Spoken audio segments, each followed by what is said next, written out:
সশস্ত্র বাহিনী দিবসে ঢাকা সেনানিবাসের আর্মি মাল্টিপারপাস কমপ্লেক্সে বীর মুক্তিযোদ্ধাদের সংবর্ধনা অনুষ্ঠানে বক্তব্য রাখছেন প্রধান উপদেষ্টা ডক্টর মোহাম্মদ ইউনূস। সরাসরি চলে যাচ্ছে সেখানে। কিছু আছে তাই এই যুদ্ধে অংশ নেওয়ার জন্য এই যুদ্ধে একটি জনযুদ্ধে রূপান্তরিত হয়। মহান মুক্তিযুদ্ধকে সাংগঠনিক রূপ দেওয়ার জন্য এক পর্যায়ে যুদ্ধগত সকল বাহিনীকে বাংলাদেশ ফোর্সেস নামে সংগঠিত করা হয় এবং সমগ্র বাংলাদেশকে 11টি সেক্টরে ভাগ করে অসম সাহসিকতার সঙ্গে যুদ্ধ পরিচালিত হয়।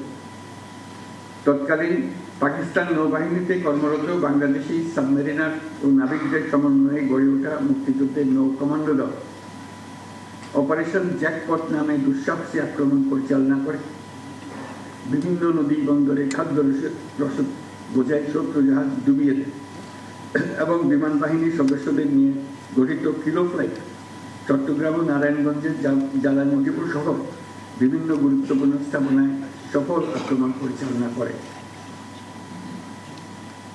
এসব দুঃসাহসী অভিযান আমাদের মুক্তিযুদ্ধের ইতিহাসে চিরকাল পরম উজ্জ্বলতায় উদ্ভাসিত থাকবে। মহান মুক্তিযুদ্ধে সশস্ত্র বাহিনীর অবদানকে সাধারণ মানুষের আত্মত্যাগের সঙ্গে একীভূত করার উদ্দেশ্যে প্রতি বছর 21শে নভেম্বর পালিত হয় সশস্ত্র বাহিনী দিবস। আজকে সেই দিন। এই দিনে খেতাবপ্রাপ্ত বীর মুক্তিযোদ্ধা ও তাদের উত্তরাধিকারীদের সান্নিধ্যে আসার সুযোগ পেয়ে আমরা সকলে অনুপ্রাণিত।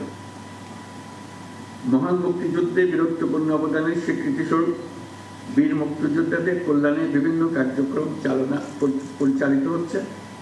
ভবিষ্যতেও এই ধারা অব্যাহত থাকবে বলে আমি আশাবাদী। সময়ের আবর্তে অধিকাংশ বীর মুক্তিযোদ্ধা আজ বয়সের ভারে ভারাক্রান্ত। দেশের বিভিন্ন স্থানে ছড়িয়ে থাকা বীর মুক্তিযোদ্ধাদের আনুষ্ঠানিকভাবে সম্মান জানানোর জন্য সশস্ত্র বাহিনী বিভাগ, সেনা, নৌ, বিমান বাহিনী প্রতি বছর সশস্ত্র বাহিনী দিবস উদযাপনকালে যে উদ্যোগ নিচ্ছে তা নিঃসন্দেহে প্রশংসনীয়। এই জন্য আমি তাদেরকে আন্তরিক ধন্যবাদ দিচ্ছি। বৈষম্যহীন, শোষণহীন, কল্যাণময় এবং মুক্ত রাষ্ট্রের জন্য যে স্বপ্ন নিয়ে মুক্তিযোদ্ধারা দেশ স্বাধীন করেছিলেন, আমরা তাদের সেই স্বপ্ন পূরণে অঙ্গীকারবদ্ধ। আমরা এখন থেকেই বাংলাদেশকে এমনভাবে গড়তে চাই যেন দেশের জনগণের সকল ক্ষমতার উৎস হয়। বাংলাদেশ যেন বিশ্বের দরবারে একটা মানবিক ও কল্যাণকর রাষ্ট্র হিসেবে সমাদৃত হয়।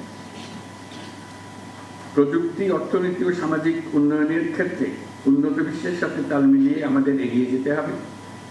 সেই লক্ষ্যে আমাদের তরুণ সমাজ যেন সম্পদের সীমাবদ্ধতা থাকা সত্ত্বেও মেধার ব্যক্তিদের নিজ নিজ সৃজনশীলতার বিকাশ ঘটিয়ে দেশ গঠনে অবদান রাখতে পারে, আমাদের সেই পরিবেশ নিশ্চিত করতে হবে।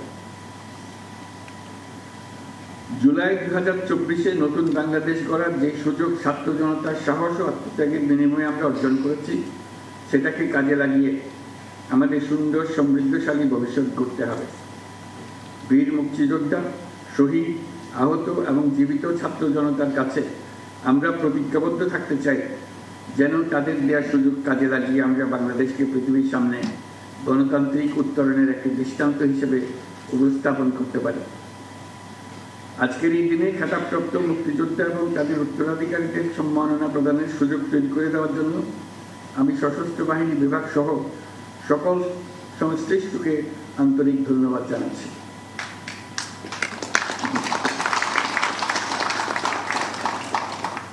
পরিশেষে আমি সকল বীর মুক্তিযোদ্ধা এবং তাদের পরিবারবর্গ সহ সমগ্র দেশবাসীর সুখ, শান্তি ও সার্বিক মঙ্গল কামনা করছি। মহান আল্লাহ আমাদের সহায় হন। ধন্যবাদ। খুদা হাফেজ। ধন্যবাদ মাননীয় প্রধান উপদেষ্টা। সশস্ত্র বাহিনী দিবসে বীর মুক্তিযোদ্ধাদের সংবর্ধনা অনুষ্ঠানে বক্তব্য রাখছিলেন প্রধান উপদেষ্টা। আমরা সরাসরি যুক্ত ছিলাম সেখানে।